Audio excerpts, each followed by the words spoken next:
Hi, my name is Austin Wintory, and I'm making a video that I think is a first for my channel, which is a response video to a fellow composer. My friend Anne-Kathrin Dern a few weeks ago posted a breakdown of what her expenses and income stream look like as a hopeful teaching tool for young composers trying to get a grounded sense of how this all works financially, and encouraged other composers to do the same, because one of the realities is that everyone's outlook, everyone's breakdown, everyone's allocation of resources are going to be very, very specific to that composer.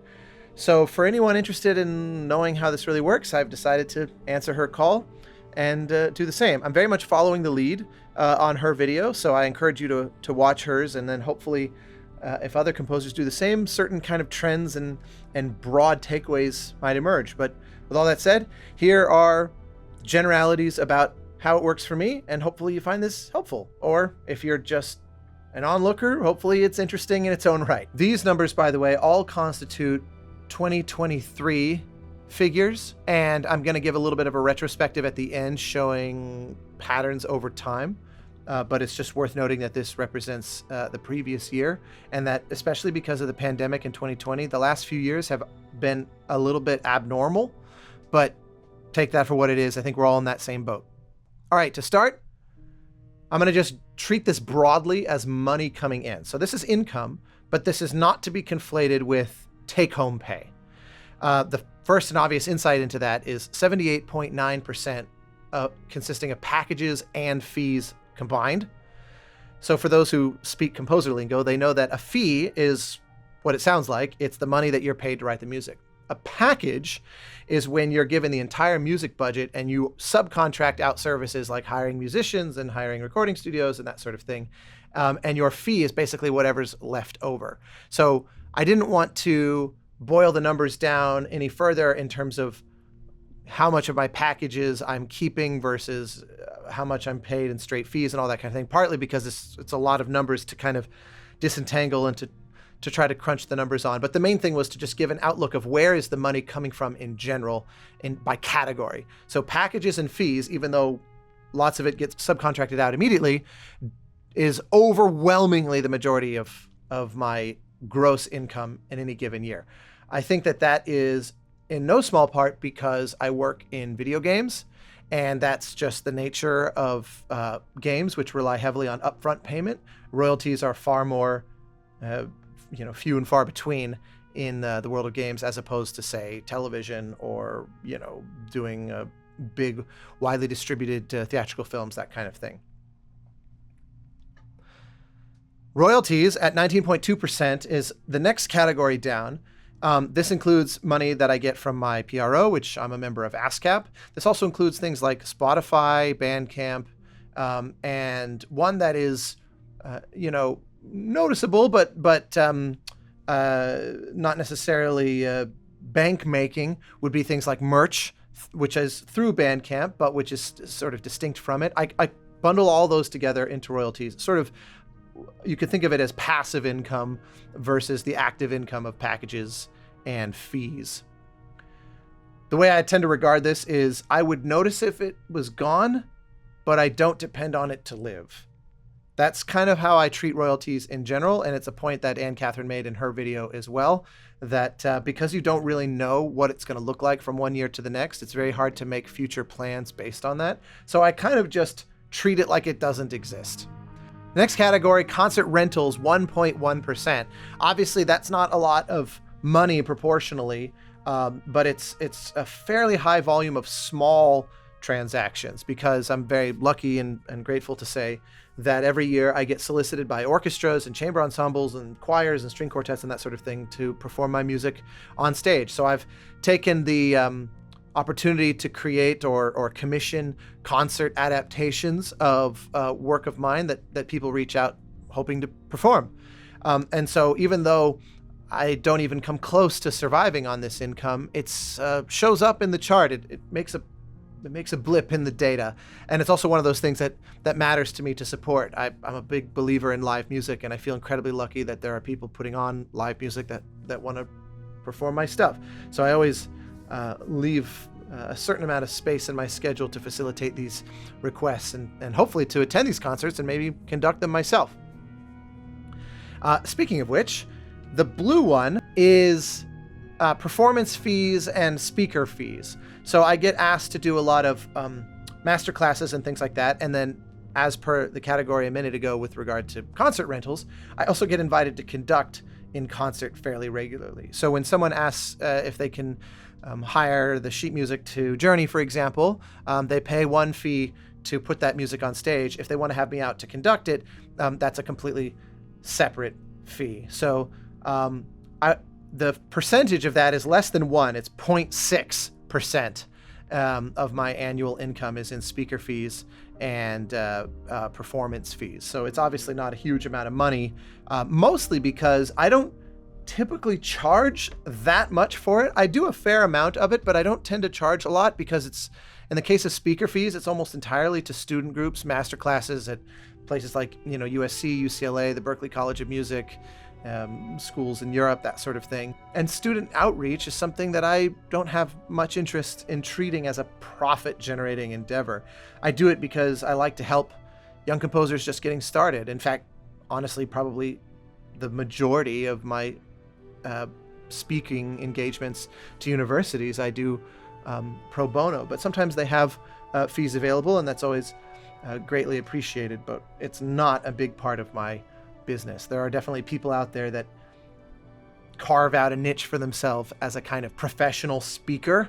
I am not that person. I have no ambition to be that person. The final category is things like interests on savings accounts and that sort of thing. Obviously, it's 0.2%. It's a fraction of overall income and therefore not really moving the needle one way or the other. So again, I just want to summarize. This is gross incoming money, the majority of which then gets sent right back out the door in various ways. So let's take a look at expenses. Money coming in is fairly simple, but then what happens with it is a little bit more nuanced. So I'm going to start with the biggest category and once again make my way down. Okay, the first and biggest category is subcontractors, 19.1% of annual outgoing money. This includes basically everyone that I hire for one-off jobs like independent contractors. So the obvious ones of these would include people like my orchestration and music copying team, and the engineering team for recording sessions and for mixes. This includes things like hiring synth programming or additional arrangements and that kind of thing, additional music in the rare instances that I need to subcontract out support composing, which is something I don't do that often, but is very clearly a subcontractor. This also includes the musicians themselves, the performers that I work with, like soloists Tom Straley and Kristen Nagus, Paul Cartwright, Noah Gladstone, and then obviously large ensembles, like if I'm going to Nashville or London or Macedonia or here in Los Angeles and hiring an orchestra en masse directly. This is all under this banner of subcontractors. So it's the personnel that I am hiring for one-off jobs. And, this gets all the way down to somebody who comes in and I need them to, whistle for $100 for an hour, all the way through to multiple days in the studio with a large ensemble.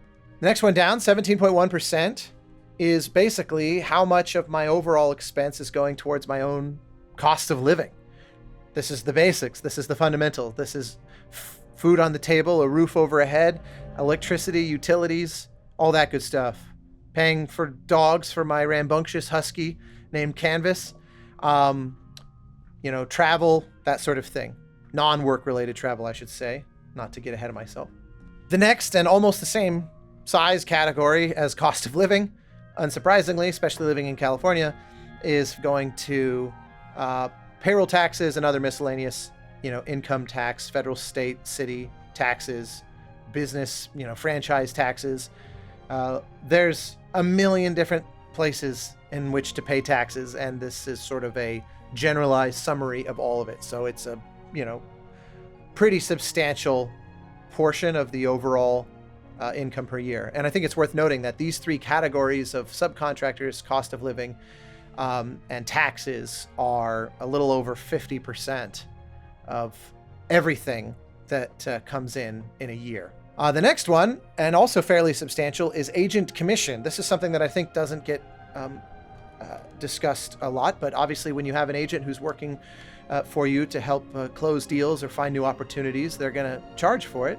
And that percentage that they are taking of your income is going to kind of ebb and flow based on what kind of year you're having.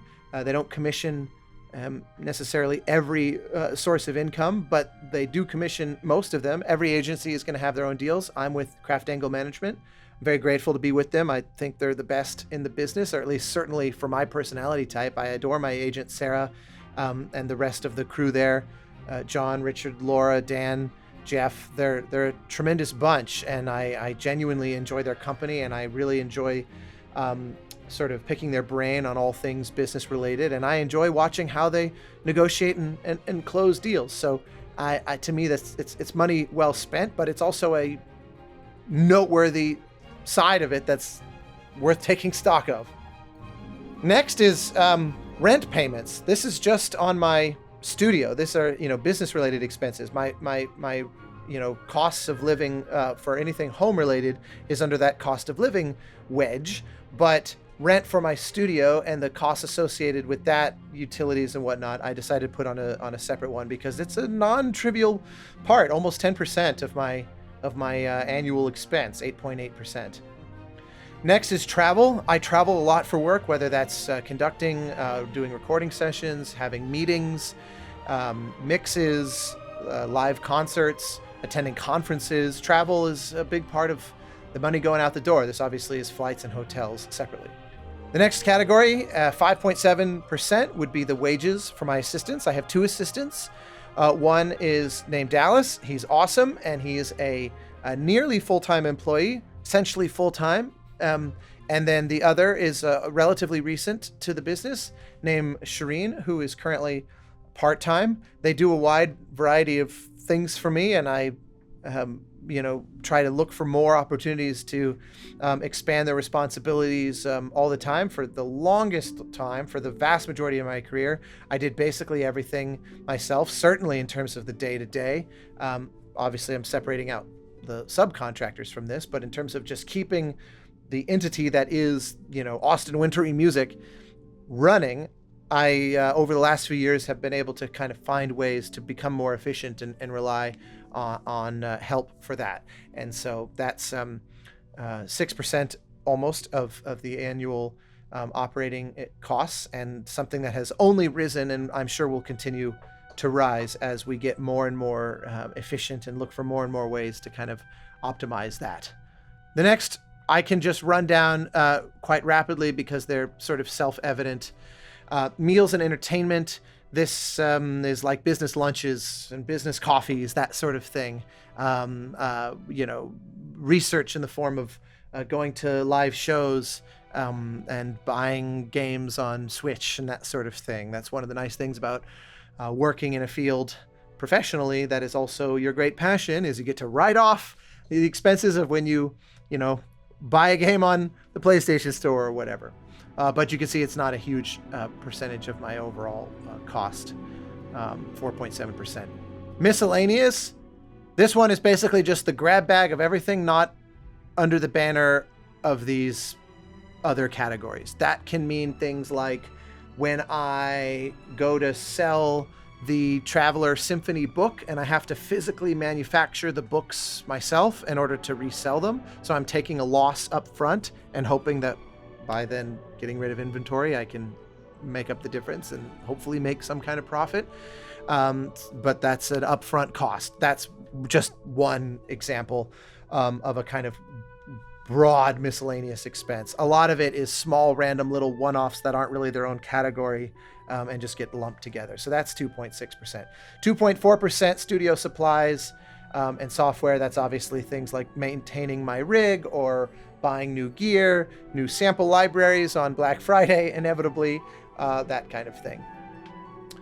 Dues, fees, bank payments, There's obviously boring stuff, 2%, not a huge part of the expenses each year. This includes things like membership dues to the Recording Academy, to the Game Audio Network Guild, the Society of Composers and Lyricists, and then, normal banking fees and that kind of thing. PR, this is something that tends to only land, during so-called awards season, but I tend to work with White Bear PR. They're wonderful folks, and we've worked together for years. So if there's something where a new release has come out and you need help coordinating, doing press interviews and that sort of thing, you might hire PR for a few months. I'm not somebody who maintains them on retainer year-round the way some composers do, but if that were the case, obviously this would be a much larger part of the annual expense. And the last and smallest category at 1% are the royalties that I am paying out.